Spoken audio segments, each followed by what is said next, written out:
नमस्कार दोस्तों, स्वागत है आप सभी का आपके अपने YouTube channel GK search engine पर। तो दोस्तों, आज के इस वीडियो में हम बात करेंगे राजस्थान की प्रमुख नीतियों के बारे में।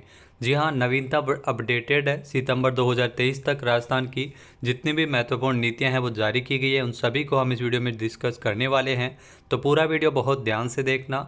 वीडियो की जो PDF फाइल है वो आप वीडियो के डिस्क्रिप्शन बॉक्स से डाउनलोड कर सकते हैं। तो चलिए स्टार्ट करते हैं राजस्थान की प्रमुख नीतियाँ। सबसे पहले बात करें अगर राजस्थान ग्रीन हाइड्रोजन नीति 2023 की, जहाँ इसको मंजूरी और अनुमोदन किया गया है 20 सितंबर 2023 को। यानी 20 सितंबर 2023 को मंत्रिमंडल की बैठक में राजस्थान ग्रीन हाइड्रोजन नीति 2023 को मंजूरी प्रदान की गई है। राज्य सरकार के द्वारा इस नीति के तहत साल 2030 तक 2000 KTPA ऊर्जा उत्पादन का लक्ष्य है, वो ग्रीन हाइड्रोजन नीति के तहत रखा गया है। इसमें 4 श्रेणियों में प्रोजेक्ट स्थापित किए जाएंगे। राजस्थान में हरित ऊर्जा का उत्पादन करने वाली कंपनियों को कई तरह की सब्सिडी भी मिलेगी। राज्य में रोजगार के अवसर बढ़ेंगे। इसके अलावा राजस्थान हरित हाइड्रोजन नीति 2023, जिसके तहत हरित हाइड्रोजन क्षेत्र को राजस्थान निवेश प्रोत्साहन योजना 2022 के तहत थ्रस्ट सेक्टर में शामिल किया जाएगा।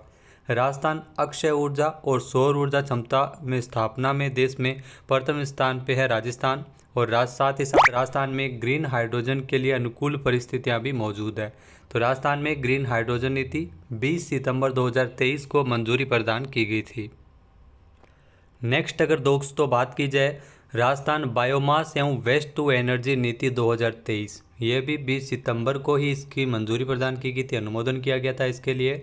राजस्थान बायोमास एवं वेस्ट टू एनर्जी नीति 2023, यहाँ मंत्रिमंडल ने बायोमास और वेस्ट से ऊर्जा उत्पादन तथा थर्मल पावर प्लांट में बायोमास को जो फायरिंग को प्रोत्साहन देने के लिए राजस्थान बायोमास एवं वेस्ट टू एनर्जी नीति 2023 का अनुमोदन किया है। इसे राज्य में अवशेष बायोमास और कचरे से विद्युत उत्पादन को बढ़ावा मिलेगा। बायोमास यानी कचरे से विद्युत उत्पादन को इससे बढ़ावा मिलेगा, जिससे राज्य में अवशेष बायोमास को जलाने की आवश्यकता नहीं पड़ेगी और ठोस कचरे का भी बेहतर तरीके से निस्तारण है वो इस नीति के अंतर्गत किया जाएगा। इससे संबंधित उपक्रमों का निर्माण इकाइयों में राज्य में निवेश एवं रोजगार की संभावनाएं बढ़ेगी। तो राजस्थान में ध्यान रखना, राजस्थान बायोमास एवं वेस्ट टू एनर्जी नीति 2023 को भी 20 सितंबर को ही मंजूरी प्रदान की गई थी। इसके अलावा अगर बात की जाए राजस्थान वन नीति 2023 की, ये भी महत्वपूर्ण है। जहाँ पर्यावरण दिवस के अवसर पर 5 जून 2023 से इसकी शुरुआत की गई है। राजस्थान की जो नई वन नीति 2023 है 5 जून को जारी की गई। इसका जो लक्ष्य है वो अगले 20 वर्षों के भीतर जो भौगोलिक क्षेत्र के 20% तक वनस्पति कवर को बढ़ाना है राजस्थान में, जिसमें जंगलों के बाहर वनस्पति कवर को बढ़ाने पर ध्यान केंद्रित किया जाएगा। तो लक्ष्य आपका जानना बेहद ज़रूरी है, यहाँ से एग्जाम में डायरेक्ट क्वेश्चन पूछा जाता है। भौगोलिक क्षेत्र के 20% तक वनस्पति कवर को बढ़ाना इस नीति के तहत मुख्य उद्देश्य है। नीति में यह भी उल्लेख किया गया है कि वनों के बाहर वृक्ष आवरण में वृद्धि व्यक्तियों किसानों को लंबे पौधों के वितरण के माध्यम से की जाएगी। वर्तमान में राज्य का 9.6% भौगोलिक क्षेत्र है वो वन क्षेत्र के अंतर्गत आता है, लेकिन भारतीय राज्य वन रिपोर्ट 2021 के अनुसार वनस्पति आवरण के मामले में वन क्षेत्र राज्य के भौगोलिक क्षेत्र का केवल 4.87% है। इसके अलावा अधिकारी वन भूमि पर प्राकृतिक जो पुनर्जनन और कृत्रिम पुनर्जनन को बढ़ावा देने पर ध्यान केंद्रित करेगी। गोचर, ओरण, चारागाह आदि जैसी सामुदायिक भूमि की सुरक्षा, संरक्षण और वृक्षारोपण करने का प्रयास भी इस नीति के तहत किया जाएगा। तो राजस्थान की जो नई वन नीति है वो 5 जून से जारी कर दी गई है। उसके बाद राजस्थान जलवायु परिवर्तन नीति 2023 की अगर बात करें तो इसकी भी शुरुआत है वो 5 जून को यानी पर्यावरण दिवस के अवसर पर ही राजस्थान जलवायु परिवर्तन नीति को शुरू किया गया था, जो वन मंत्री हेमाराम चौधरी के द्वारा। जहाँ जलवायु परिवर्तन नीति जिसको समन्वित दृष्टिकोण के माध्यम से अवैध खनन की प्रभावी जांच की वकालत करती है। अवैध खनन राज्य के लिए बड़ी चुनौती है और इस नीति में महत्वपूर्ण खनन क्षेत्रों में पर्यावरण निगरानी में सुधार के लिए प्रावधान इसमें किए गए हैं। 20% जमीन को हरित करने, पौधारोपण 80,000 हेक्टेयर, पंचायत स्तर पर 5 करोड़ पौधे, बायोगैस का इस्तेमाल, वेस्ट ट्रीटमेंट करने का लक्ष्य निर्धारित, कई महत्वपूर्ण इसमें लक्ष्य निर्धारित किए गए हैं। इसके अलावा खनन के बाद की बहाली पर ध्यान देने, साथ ही साथ खनन कार्यों में जो पानी के स्प्रे और बेहतर ड्रिलिंग विधियों का उपयोग करते हुए हरित आवरण बनाए रखने के लिए कई उपाय इसमें किए जाएंगे। यहाँ राजस्थान जलवायु परिवर्तन नीति 2023, जिसका जो लक्ष्य है वो ग्लोबल वार्मिंग को 2 डिग्री सेल्सियस से नीचे रखना है और कार्बन डाइऑक्साइड और जो CO2 और ग्रीन हाउस गैसों के उत्सर्जन को 2050 तक आधा करना है 1990 के स्तर तक। इस नीति के तहत कृषि विभाग, भूजल विभाग, जल संसाधन विभाग प्रमुख विभाग है जिन्हें जलवायु परिवर्तन के लिए काम करने का जिम्मा सौंपा गया है। उसके बाद ई वेस्ट मैनेजमेंट पॉलिसी यानी राजस्थान ई कचरा प्रबंधन नीति की अगर बात की जाए 2023 में 5 जून 2023 को यानी पर्यावरण दिवस के अवसर पर ही इसकी शुरुआत हुई थी। इस नीति के माध्यम से ई कचरा संग्रह, जो इलेक्ट्रॉनिक कचरा होता है उसको संग्रह करके अधिकतम करके औपचारिक क्षेत्र के साथ अनौपचारिक क्षेत्र के एकीकरण द्वारा जो ई कचरे को वैज्ञानिक प्रबंधन, जी हाँ वैज्ञानिक प्रबंधन के लिए प्रयास करेगी और यह सुनिश्चित करेगी कि सभी एकत्रित ई कचरे को पर्यावरण की दृष्टि से अधिकृत विखंडों पुनर्चक्रणकर्ताओं के माध्यम से संसाधित और पुनर्चक्रित किया जाए। उसका रिसाइकिल इसे किस प्रकार से किया जाए ई कचरा प्रबंधन नीति के तहत इसमें होगा। इसके अलावा पर्यावरण पर न्यूनतम प्रतिकूल प्रभाव के साथ सामग्री पुनर्प्राप्ति को अधिकतम करने के लिए मजबूत ई अपशिष्ट प्रसंस्करण सुविधाएं विकसित की जाएगी।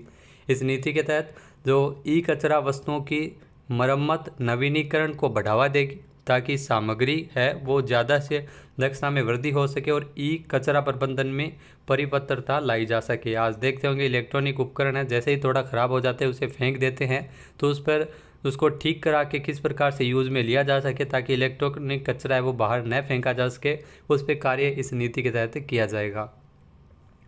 उसके बाद अगर बात की जाए राजस्थान बेघर उत्थान एवं पुनर्वास नीति 2022, जी हाँ ये भी आपको बता दें कि जनवरी 2023 में, जी हाँ जनवरी 2023 में इस नीति को लागू किया गया है। 3 जनवरी 2023 को राजस्थान के सामाजिक न्याय व अधिकारिता मंत्री टीकाराम जूली ने जयपुर स्थित शासन सचिवालय में हुई बैठक के मुताबिक राजस्थान में बेघर उत्थान एवं पुनर्वास नीति 2022 है वो लागू हो गई है। इसके तहत प्रथम चरण में बेघर व्यक्तियों का सर्वे और चिन्हीकरण किया जाएगा। इस नीति के तहत 50 वर्ग फीट प्रति व्यक्ति की न्यूनतम जगह के साथ छत उपलब्ध करवाने, महिलाओं तो मानसिक रूप से विक्षिप्तों और बीमार जैसे विशेष श्रेणी के लोगों को अनुचित निजता एवं सुरक्षा उपलब्ध करवाना और आदि कई प्रावधान इस नीति के तहत किए गए हैं। तो बेघर उत्थान, बेघर का उत्थान करने से संबंधित महत्वपूर्ण प्रावधान इसमें हुए हैं। उसके बाद अगर बात की जाए नई स्टार्टअप नीति की, तो ये भी ध्यान रखना नई स्टार्टअप नीति 2022 ये CMSO गहलोत ने 13 नवंबर 2022 को राजस्थान डिजी फेस्ट जोधपुर में प्रदेश की नई स्टार्टअप नीति को लॉन्च किया था। इस नीति से प्रदेश में स्टार्टअप्स को प्रोत्साहन मिलेगा, रोजगार के अवसर बढ़ेंगे और निवेश क्षेत्र में विस्तार होगा। नई पॉलिसी में स्कूली विद्यार्थियों, ग्रामीण स्टार्टअप और संस्थानिक इंक्यूबेशन सेंटर्स पर जोर दिया गया है। इससे पूर्व 2015 में स्टार्टअप पॉलिसी है वो घोषित की गई थी। तो 2022 की भी कुछ महत्वपूर्ण नीतियां देख लेते हैं क्योंकि यहाँ से भी एग्जाम में डायरेक्ट क्वेश्चन पूछा जाता है। इसके अलावा राजस्थान इलेक्ट्रिक वाहन पॉलिसी, जी हाँ ये भी 1 सितंबर 2022 से राज्य में लागू हो गई है। यह नीति 5 वर्ष तक की अवधि के लिए लागू हुई है। राज्य सरकार ने इलेक्ट्रिक वाहनों को खरीदने और प्रोत्साहित करने के लिए राजस्थान इलेक्ट्रिक वाहन नीति को मंजूरी प्रदान की है।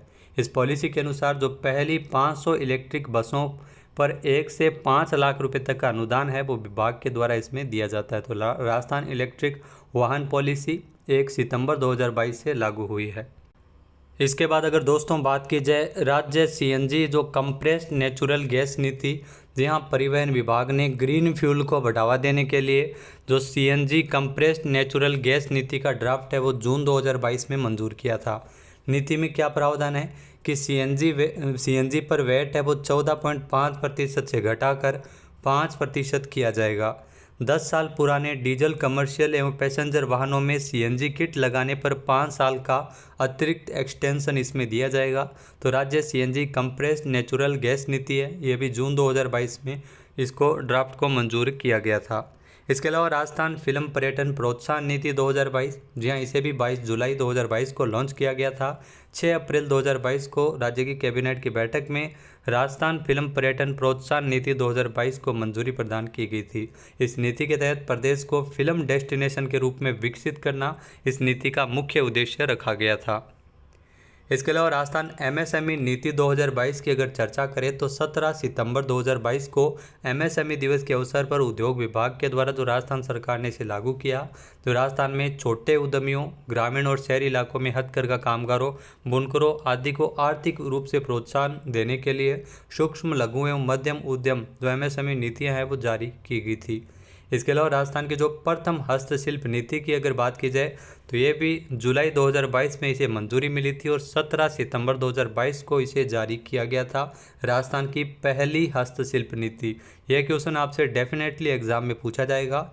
इसके तहत जो हस्तशिल्पियों के लिए 3 लाख रुपए का ब्याज मुक्त ऋण प्रदान करने का प्रावधान इसमें जोड़ा गया है। हस्तशिल्पियों को प्रोत्साहन देने और हस्तशिल्प उत्पादों को बढ़ावा देने के लिए ये प्रारूप तैयार किया गया था। राजस्थान की जो पहली हस्तशिल्प नीति है ये भी 17 सितंबर 2022 को जब एमएसएमई नीति जारी हुई थी उसी समय इसे जारी किया गया था। तो दोस्तों ये थी महत्वपूर्ण नीतियाँ जो एग्ज़ाम के लिए इम्पोर्टेंट है, उन्हीं को हमने डिस्कस किया है। पीडीएफ फाइल आप वीडियो के डिस्क्रिप्शन बॉक्स से डाउनलोड कर सकते हैं। वीडियो कैसा लगा कमेंट करके ज़रूर बताना। जय हिंद, जय भारत, जय राजस्थान।